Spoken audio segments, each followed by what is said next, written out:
Question number one's from Filthy Fieldy. Hey, what's up? Got some questions I thought I'd get your thoughts on. Number one, Chikara's King of Trios is coming up, and who do you think will win? Who do you think will win it all? And do you plan on buying this event? And do you think the internet wrestling fans are right for thinking this is more pumped up than WrestleMania? And number two, any predictions on how you think WrestleMania will turn out to be? My guess is probably the unstable, or because I can't think of anybody more suitable. Everybody else seems to be like just a thrown together team, or not everybody else. A lot of the teams do seem to just be thrown together. So I mean, they do every year, but unstable is a fixture in Chikara, so I'm guessing they'd win, or the future is now, whatever it's called. I'm sure the night ones happened as I'm recording this, but I haven't seen the results for it because I've only just gotten on the computer. So yeah, I may look it up. But the team of Jimmy Olsen, Helios, and Lince Dorado, I think, is the futures now. So either them or the unstable. Yeah, I plan on buying it because I bought 2008 and it was one of the best tournaments, or it was the best tournament of the year that I saw. And yeah, I'd say this event has probably had a bit more, at least amongst the internet fans, or the die-hard fans. I've noticed that a lot of them have been more excited about King of Trios than WrestleMania, because WrestleMania everyone's sort of just been quite depressed about because they haven't done some enough promotion for it. And Chikara, for an indie promotion, has done a lot of promotion for the event. And my predictions for WrestleMania will probably be a good event. I don't think it'll be the best event. I can't say I'm looking forward to much on it, but I think it'll probably deliver, but it won't be of the same quality as WrestleMania 23 or 24. So yeah. Question number two is from Marcus F42. Who are your favorite deathmatch wrestlers and Japanese and indie guys? If no one ever asked you that before, mine are as follows, and he talks about his. The Japanese guys are probably Atsushi Onita, Hayabusa, if you could call him a deathmatch wrestler, Mr. Ganosuke. These days I'm really enjoying Shadow WX and Ryuji Ito in terms of American guys. Drake Younger and Danny Havoc are two guys I'm enjoying a lot, as well as Necro Butcher and probably Terry Funk and Mick Foley in terms of the old school guys, because they really were just way ahead of anybody else in the US in deathmatch wrestling. So yeah, there's your answer. Those are probably my favourites at the moment. Question number three is from the WWE Killer. Why do you think the WWE's kept the WWE title as a spinner for 4 years? It seems a bit ridiculous since no one can take a toy seriously from what I see. I'm assuming for merchandising reasons. I can't think of any other reason they'd keep it around, because it is a belt identifiable with John Cena. If he's not holding it, it seems quite silly, and he hasn't held it in a while. I mean, he's held the World Heavyweight since then, and it doesn't suit everybody else's gimmick to have a spin belt. Maybe they just like that it's thick and heavy and expensive. But yeah, I preferred the Undisputed belt a lot more. That was actually nearly all belts to that. It just seems a bit big and stupid and goofy.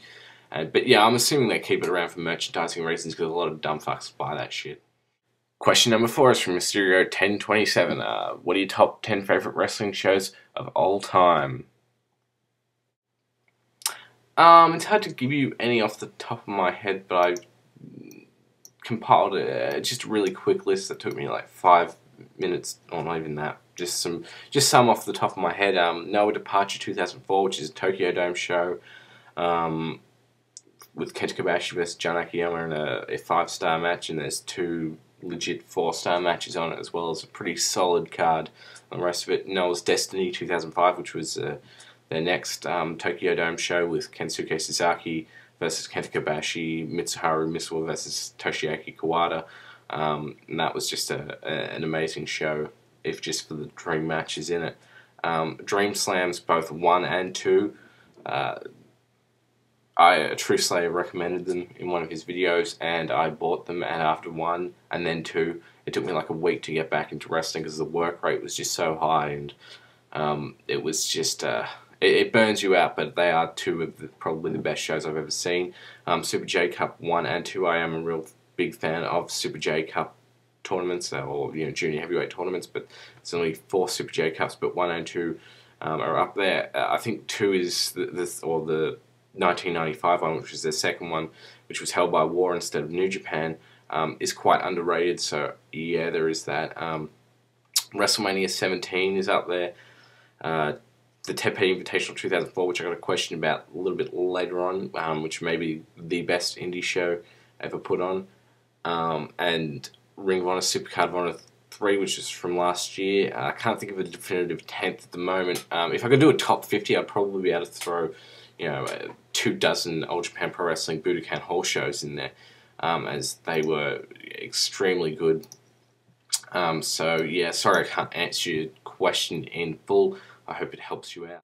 Question number 5 is from MMA WrestleFan. IWA East Coast, the last few shows appear to be decent. The 2008 Masters of Pain tournament really has me interested in the product. I'll probably buy a show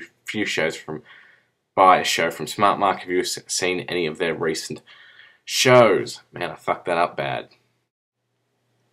No, I haven't seen any full shows from recent times. I am also interested in buying some shows after being interested from the Masters of Pain 2008. I do mean to buy some, I just haven't been able to because the struggling economy makes the conversion rate of Australian to US dollars makes things quite expensive, so I've got to sort of take more time between buying things. As before, I was buying over $100 worth of stuff every month, so yeah, I've got to just I haven't seen anything recent. I've seen a few matches through other sources, so yeah, sorry I can't help you out there. Next question is from End of the Road 2112. Do you see Colt Cabana getting a title run now that he's returned?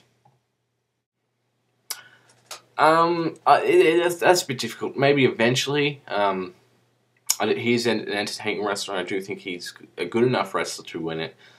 But it depends on, because I mean, Gabe probably would have put the belt on him, but it's Pierce now, and he may do it anyway. And it depends. They can't just give it to him off the buzz of his return. They have to really build him up over time after being used as a jobber. You need to let the memory of Scotty Goldman die before you can probably do anything like that. So maybe not in this next year or so, but later on down the track, yeah, I can see him getting the belt thrown on him.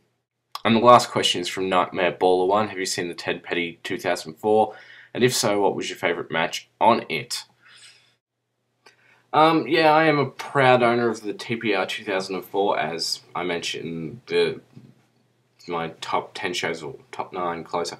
I think it's probably one of the best indie shows ever, or at least indie tournaments. It's really hard to say any of my favourite matches. A few matches that spring to mind are Austin Aries versus CM Punk,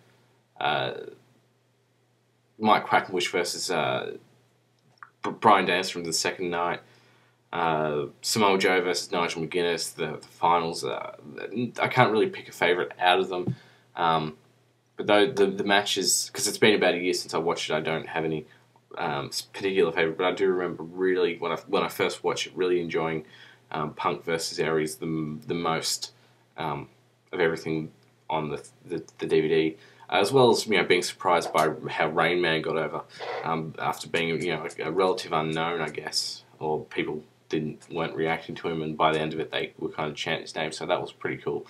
Thanks for watching. Bye.